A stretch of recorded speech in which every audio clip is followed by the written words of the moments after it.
Robyn Hode and the Monk is Child Ballad 119 and among the oldest existing ballads of Robyn Hode, existing in manuscript from about 1450. It may have been originally recited rather than sung. It refers to itself as a talkyng in its last verse, thus endys the talkyng of the munke, and Robyn Hode i-wysse God, that is euer a crowned king, Bryng versus all to his bliss.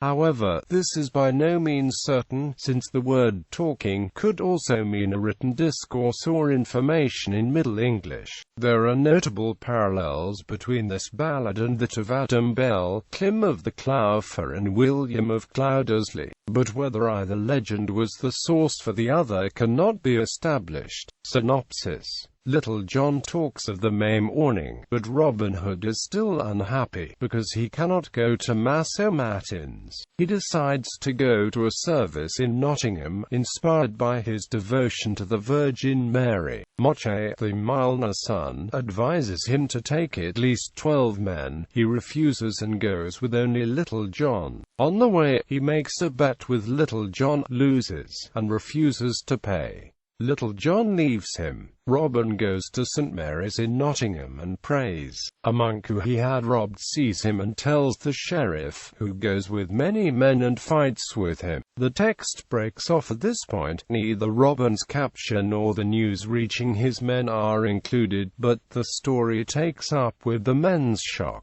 and Little John's being the only one to keep his wits about him. He declares they must rescue him. They catch the monk riding with a little page. Little John kills the monk for his treachery, and Much kills the page so that he could not tell who they were. Little John and Much go to the king with the monk's letters and tell him the monk died on the way. The king gives them gifts and directions to bring Robyn Hode to him. Little John brings the letters to the sheriff and tells him that the monk did not come because the king had made him an abbot. They get into the prison, kill the jailer, and escape with Robyn. The sheriff does not dare face the king. Robyn says that Little John has done him a good turn in return for the ill one he played, and offered to be his man. Little John still wants him to remain his master. The king is enraged that the men managed to fool him, but admits that Little John is the most loyal man in England, and since they were all fooled, lets it go.